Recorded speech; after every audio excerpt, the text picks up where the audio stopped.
C'est fait, Django Sissoko, le nouveau Premier ministre, a pris fonction ce matin à l'issue de la cérémonie de passation de service entre lui et le sortant Cheikh Modibo Diarra. C'était à la primature. Place de la République, 1007 milliards de francs CFA, c'est le projet de budget national de la loi des finances 2013. Un budget qui connaît cependant un recul de 54 milliards de francs CFA à cause de la situation de crise que connaît notre pays.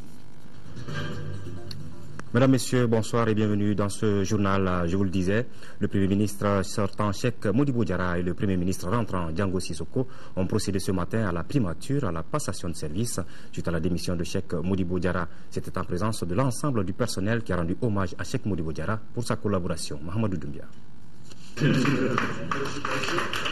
72 heures après sa démission, le Premier ministre sortant Cheikh Modibo Diarra a rendu le témoin au Premier ministre rentrant Django Sissoko. Cette cérémonie s'est déroulée en deux phases. Une première dans les bureaux, hors caméra et sans micro, et une seconde devant l'ensemble du personnel de la primature. Elle aura marqué les esprits par sa solennité, l'émotion et l'humilité. Vous avez servi votre pays à mes côtés. Vous m'avez soutenu. Seul Dieu ne se trompe pas. Et je ne suis pas un Dieu. J'ai dû me tromper. Et si ces erreurs que j'ai commises ont causé des torts à certains d'entre vous, qu'ils m'excusent définitivement, ça n'a jamais été fait exprès. Les missions n'ont pas changé, elles sont toujours les mêmes. Il s'agit de libérer le pays, de recouvrer l'intégrité de notre pays, de conserver sa laïcité. Il s'agit en fait d'organiser des élections crédibles et transparentes. Même après son départ, Cheikh Modibo Diarra se dit toujours prêt à collaborer, à travailler pour l'intérêt de notre pays. Pour ce qui me concerne, avant d'être Premier ministre du Mali, j'ai travaillé tant que je pouvais pour mon pays. Et en n'étant plus Premier ministre dans une minute où la passation est déjà faite, je continuerai de travailler pour mon pays avec les mêmes efforts et la même détermination. Message reçu 5 sur 5 pour la simple raison que les deux personnalités gardent toujours le sens de la continuité, car seul compte d'abord le Mali. Il faut que nous nous rassemblions. Il faut que nous regardions dans la même direction lorsqu'il s'agit de l'intérêt du pays.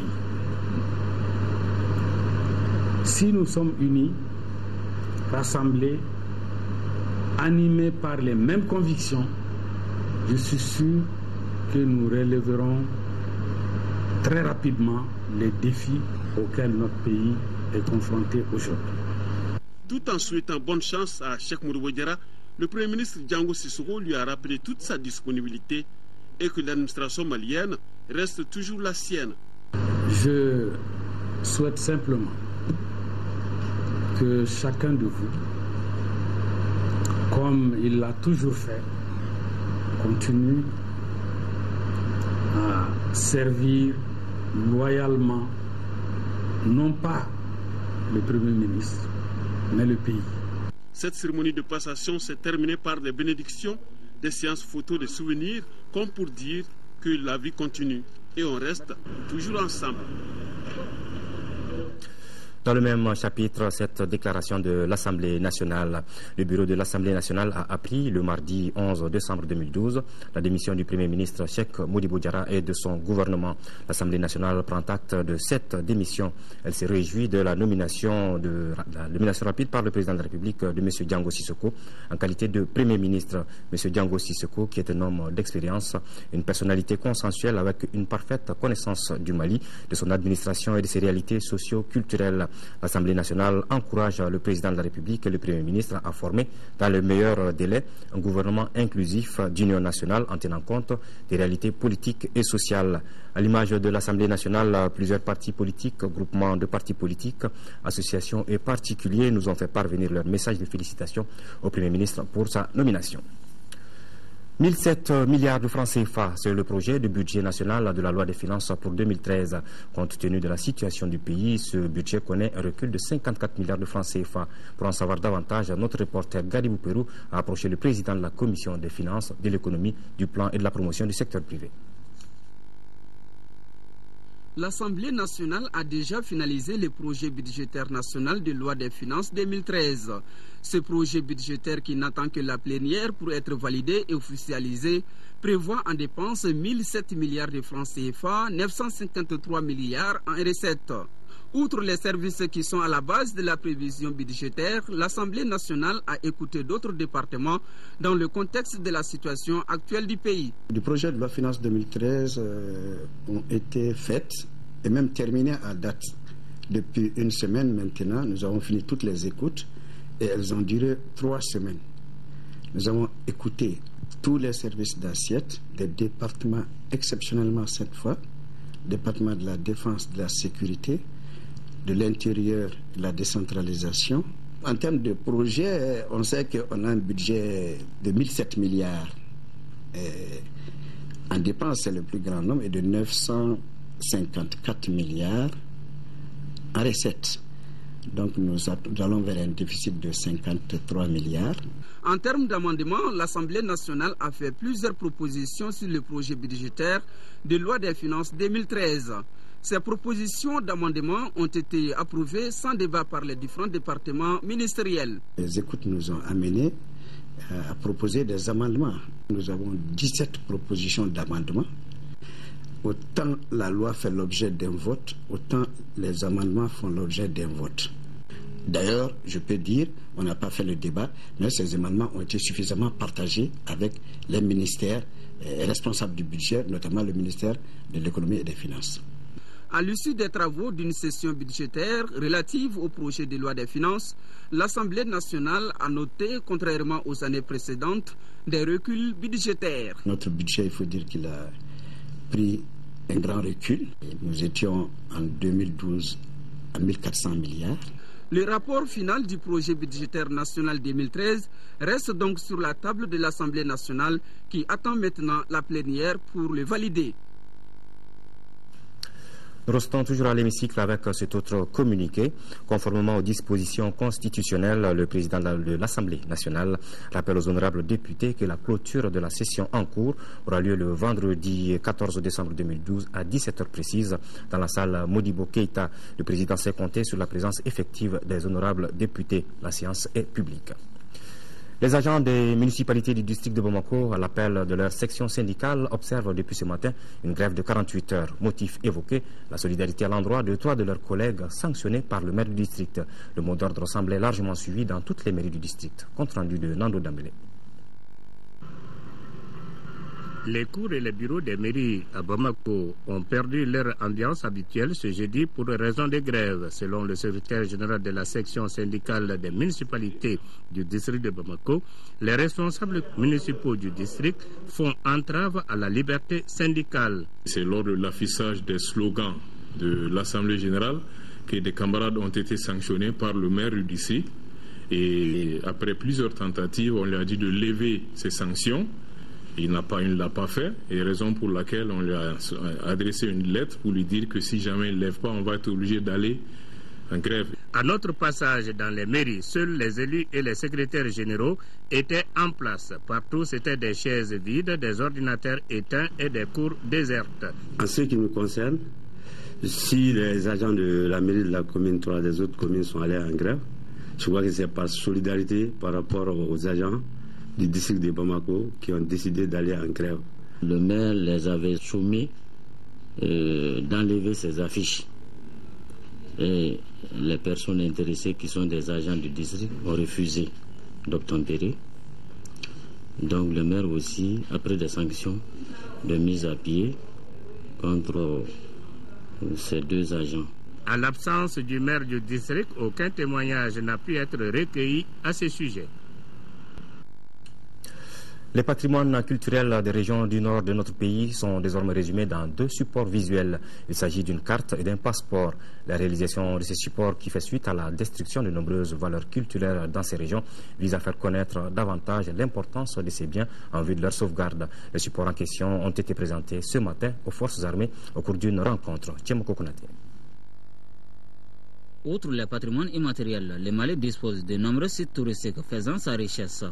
Comme illustration, On peut énumérer entre autres la case sacrée de Kangaba, le site de Kouroukanfouga où a été proclamée la charte du Mandé, les Togounans au pays d'Ogon, les tombeaux des Askia à Gao, les mausolées, les manuscrits de Tombouctou axés sur les sciences, l'art, la religion et j'en passe. De nos jours, nombreuses sont ces valeurs culturelles en péril. À l'origine, l'occupation des régions du Nord par les groupes armés, ces deux supports visuels réalisés par le ministère de la Culture en collaboration avec le Centre du patrimoine mondial de l'UNESCO au Mali retracent la situation géographique du septentrion malien et les valeurs culturelles de la localité. Leur réalisation vise à mieux faire connaître l'utilité des biens en question en vue de leur protection. L'UNESCO a engagé plusieurs actions de sensibilisation.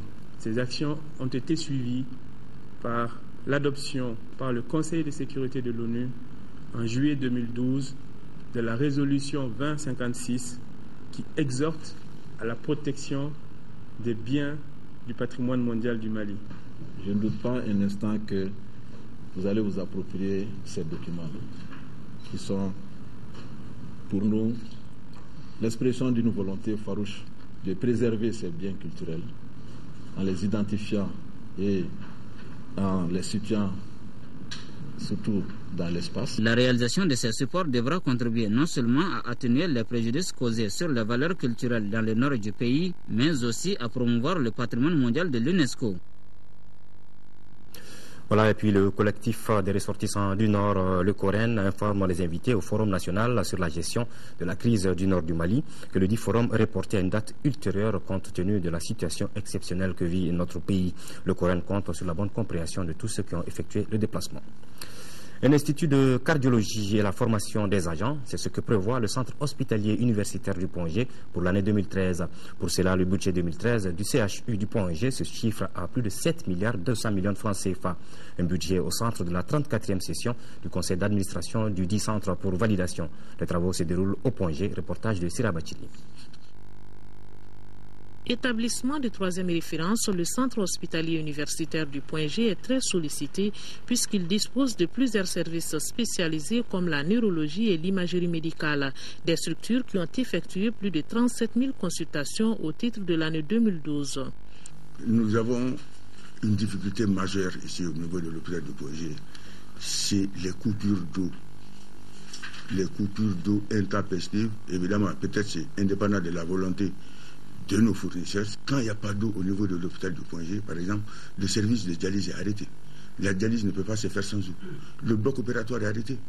Le service de gynéco-obstétrique est arrêté. Ça fait un manque à gagner. Nous faisons appel aux sapeurs-pompiers qui nous amènent de l'eau. Des difficultés qui n'ont pas empêché certaines réalisations, telles la finalisation des travaux de construction du nouveau service de médecine interne. Le CHU du Pont-G a également acquis de nouveaux équipements. Beaucoup de prévisions pour l'année 2013, la formation des agents et la création d'autres services avec un budget de plus de 7 milliards 200 millions de francs CFA.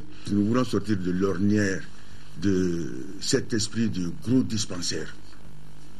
Nous allons surtout mettre l'accent sur les consultations spécialisées, comme la cardiologie, comme l'hémato-oncologie, comme la néphrologie, comme la gynéco-obstétrique, comme l'urologie, et j'en passe. Ces innovations seront discutées au cours de cette 34e session du conseil d'administration du centre hospitalier universitaire du Pont-G.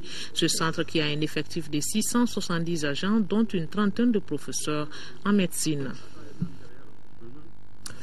Le budget 2013 du Centre de recherche et de lutte contre la drépanocytose se chiffre à plus d'1 milliard de francs CFA. Ce budget est équilibré en dépenses et en recettes. C'est ce qui ressort de la 7e session du conseil d'administration de ce centre de recherche tenu aujourd'hui à Bamako. L'ordre du jour a porté sur les activités du centre, le bilan financier et les perspectives. Reportage de Daouda Sidiki Diarra. Il s'agit pour ces administrateurs présents à la 7e session du conseil d'administration du Centre de recherche et de lutte contre la drépanocytose d'examiner et d'adopter les rapports qui sont soumis à leur approbation. Ces documents sont relatifs aux activités du centre en 2012, au bilan financier et aux perspectives. En termes d'activité, on peut constater des réalisations encore au-dessus des prévisions dans tous les domaines. Sur le plan de la mobilisation des ressources, on peut constater qu'à la date du 31 octobre 2012, 70% des fonds mis à disposition ont été utilisés. Le centre a arrêté un budget pour 2013 équilibré en recettes et dépenses à 1,119 689 000 francs CFA. Au directeur d'ajouter que dans un contexte politique et économique actuel, la prise en charge de la drépanocytose au Mali nécessite une innovation. Grâce à l'appui de la principauté de Monaco, nous avons mis en place un programme de mobilisation de fonds en faveur du CRLD. Ce programme, qui est arrivé à terme il y a 2 mois, a permis le financement de la prise en charge de 150 enfants drépanocytaires issus de familles démunies pour une durée de 1 an à hauteur de 18 millions de francs CFA. À l'horizon 2013, le Centre de recherche et de lutte contre la drépanocytose va entre autres amorcer la prise en charge des malades vivant dans les régions par le projet d'appui à la création d'une unité de compétences régionales. Les difficultés du centre se résument à l'inadéquation entre l'augmentation de l'activité des soins et le manque de personnel qualifié, l'arrêt du financement par les partenaires techniques financiers des programmes d'investissement et de recherche dès le début de l'année 2012. Actualité hors de nos frontières. Pour lutter contre la hausse des prix, le gouvernement gabonais a pris un certain nombre de mesures, notamment la suspension de la TVA et des droits de douane pendant 4 mois sur une 60aine de produits de première nécessité. Mais pour y parvenir, le contrôle des prix dans les marchés s'avère être la solution. La chasse aux tricheurs, c'est la spécialité de Marie-Hermine. Tous les jours, au grand marché de Libreville, cette inspectrice de la DGCC va d'étal en étal vérifier les étiquettes.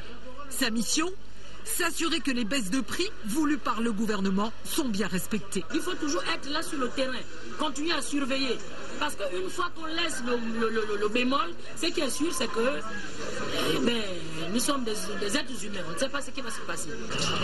Pour enrayer l'envolée des prix, le gouvernement gabonais a pris des mesures. Pendant 4 mois, la TVA et les droits de douane sont suspendus sur une 60aine de produits de première nécessité. Un manque à gagner de 11 milliards CFA pour l'État. En retour, il veut des résultats. L'État perd 11 milliards, mais ce n'est pas 11 milliards jetés à la poubelle. C'est 11 milliards qui sont censés aller dans le pouvoir d'achat du consommateur. Depuis 3 mois donc, produits laitiers, viande, poissons, fruits et légumes auraient dû baisser. Pas si sûr, si l'on en croit les clients.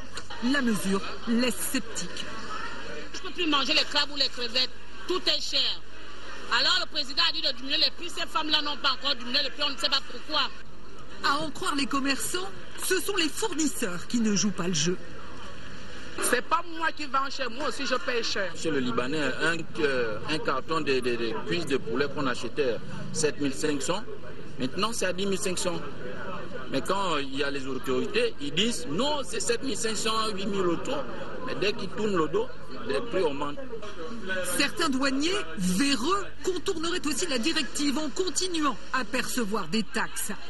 Dans toutes les boutiques, grossistes et petits commerçants ont été priés d'afficher les prix. Un numéro vert a été mis en place pour dénoncer les contrevenants. Actualité sur le continent, toujours en République démocratique du Congo, la Belgique, 50 ans après l'assassinat de Patrice Lumumba, décide d'ouvrir des enquêtes. Première visite du nouveau président ghanéen fraîchement élu à Goodluck Jonathan du Nigeria. Et puis la première étape de ces brèves nous amène en Somalie, où l'armée reprend village après village la partie du territoire occupée par les Chebab.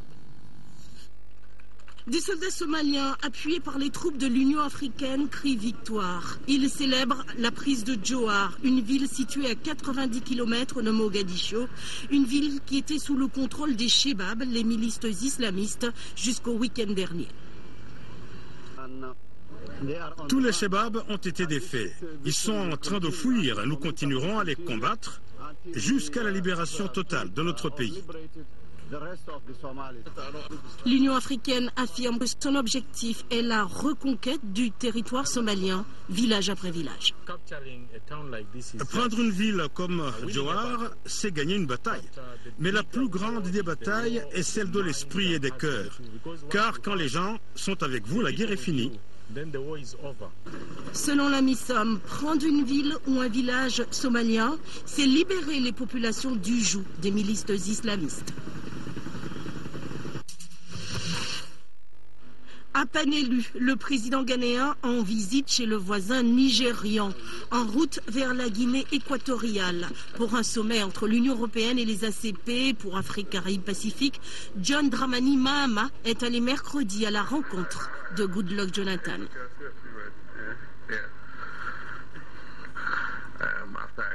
C'est le premier pays que je visite après ma réélection. Il s'agit de renforcer les relations qui unissent nos deux pays. Parmi les questions évoquées, la panne qui affecte un pipeline ouest-africain dont Accra dépend pour son alimentation en gaz. Certains acteurs belges de l'époque. En novembre 2010, le gouvernement belge s'était solennellement excusé. Dans les événements qui ont conduit à la mort de Patrice Lumumba. La Belgique va plus loin aujourd'hui avec l'annonce d'une enquête judiciaire. Le parquet fédéral de Bruxelles autorise les tribunaux du royaume à poursuivre les personnes soupçonnées d'avoir participé à l'assassinat de Patrice Emery Lumumba en 1961. Les enfants du premier ministre de la République démocratique du Congo et premier martyr des indépendances sont à l'origine de la plainte. 50 ans après les faits, ils cherchent à savoir qui et pourquoi leur père a été démis, humilié et tué 6 mois seulement après sa prise de fonction. Retour chez nous en 4e région, environ 800 personnes de la commune de Massala dans le cercle de Ségou auront bientôt des emplois temporaires. C'est là grâce au projet d'action de soutien aux victimes de la crise alimentaire. Ce projet est initié par Enda Tiers-Monde et financé par le ministère allemand des Affaires étrangères à travers l'ONG Caritas à hauteur de 75 millions de francs CFA. Le dit projet porte sur la réalisation d'infrastructures routières et scolaires, entre autres. Ortem Ségou, Prémakone. La stratégie Cash for Work, argent contre travail, profitera certainement aux populations de la commune de Massala, cercle de Ségou, estimé à 7200 habitants. Elle est une initiative de Enda Tiers-Monde à travers son projet Action de soutien aux familles victimes de la crise alimentaire. Cette cérémonie de lancement du dit projet permet de donner le ton à la réalisation d'infrastructures routières, scolaires et autres. Il s'agit de la construction de 3 écoles, 7 logements sociaux, des digues de ceinture de protection de la commune, la clôture de 3 écoles, le remblayage en latérite de 3 km de pistes et le reboisement des bords de la route Massala RN6 sur 7 km. Le projet Action de soutien aux familles victimes de la crise alimentaire ou encore Cash for Work est financé à environ 75 millions de francs CFA par le ministère allemand des Affaires étrangères à travers l'ONG Caritas. Il devra contribuer à la lutte contre l'insécurité alimentaire, voire la lutte contre la pauvreté dans la commune de Massala. Ce projet contribue à la sécurité alimentaire en augmentant les revenus de 800 ménages. L'ensemble de ces travaux contribuera, j'en suis sûr, à l'alimentation de la quantité et de la qualité de l'alimentation et une meilleure sécurisation de l'espace scolaire. Le maire de la commune de Massala s'est réjoui de l'impact du projet sur les populations qui n'ont pas caché leur joie après la visite des différents chantiers.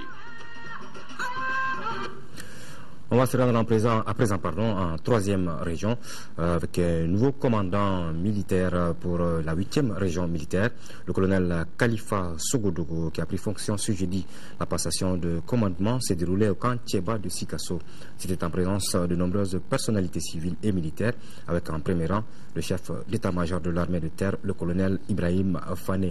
C'est donc là la cérémonie qui a donc vu le colonel Khalifa Sogodougou prendre fonction pour la 8e région militaire de notre pays. La commune rurale de Djidjeni, dans la région de Koulikoro, à environ 160 km de Bamako, dispose désormais d'un complexe d'élevage. L'infrastructure vient d'être inaugurée officiellement. Elle a coûté plus de 43 millions de francs CFA à l'ONG National Initiative Conseil Développement et son partenaire vétérinaire Santé Frontières Belgique. Reportage de Adama Koudjo. Les éleveurs et commerçants de bétail de la commune rurale de Djidjeni peuvent pousser un ouf de soulagement. L'ONG National Initiative Conseil Développement vient de mettre officiellement à leur disposition un complexe d'élevage. L'infrastructure est essentiellement composée d'un parc agro-bétail, d'une rampe avec quai d'embarquement, d'un couloir de vaccination et d'un forage. Djidjeni se trouve sur l'axe de Bamako-Dakar est sur l'axe de Bamako-Mauritanie. Donc c'est à peu près un carrefour et il y a un potentiel animalier dans cette zone qui est inestimable. Avant la création des marchés, les activités étaient menées dehors. On avait sérieusement des problèmes. On avait les pertes d'animaux. Avec la construction du marché, tous les animaux qui viennent rentrent. Les bergers sont à l'aise. D'une valeur de plus de 43 millions de francs CFA, le complexe a été financé par Vétérinaires sans frontières Belgique. Après avoir concerté toutes les parties prenantes au sous-secteur élevage de la commune, il fut tout d'abord décidé de travailler à renforcer les services à l'élevage en appuyant le vétérinaire privé de Djeni. Depuis la réception provisoire du complexe en mai 2012, et jusqu'en fin novembre, soit 6 mois, il y a été vendu près de 9 900 bovins à un prix moyen de 150 000 francs par tête, soit un flux financier de 1 500 000 francs CFA pour la commune. La réalisation de ce complexe s'inscrit dans le cadre des activités du projet de développement de l'élevage dans la région de Koulikoro et dans le cercle de Kita. FONGIM, intervention dans le champ du développement, un aperçu de quelques pratiques innovantes. C'est l'intitulé d'un document publié par les ONG internationales au Mali. Le document a été présenté aux partenaires et autorités ce jeudi par les membres du Forum des ONG internationales au Mali, FONGIM. Amadou Ouattara. Avec pour objectif commun de mettre au service du développement humain son savoir-faire et son expérience, le Forum des ONG internationales au Mali est basé autour d'une dizaine d'ONG qui participent activement à ces activités. Ces ONG interviennent dans plusieurs domaines du développement et ont été choisis selon des critères bien déterminés. Une ONG internationale apporte des ressources financières.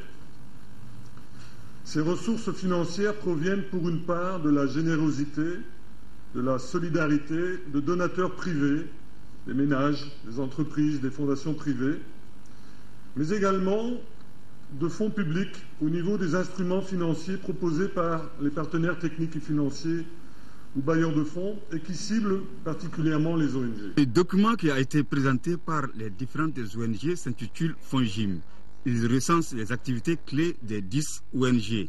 Ces activités vont de l'amélioration des conditions de santé à la protection de l'environnement en passant par la prise en charge des couches vulnérables dans certaines localités du pays. La société civile en général et en particulier les ONG internationales jouent un rôle de plus en plus important et reconnu dans le développement de tous les pays du monde, tant au nord qu'au sud.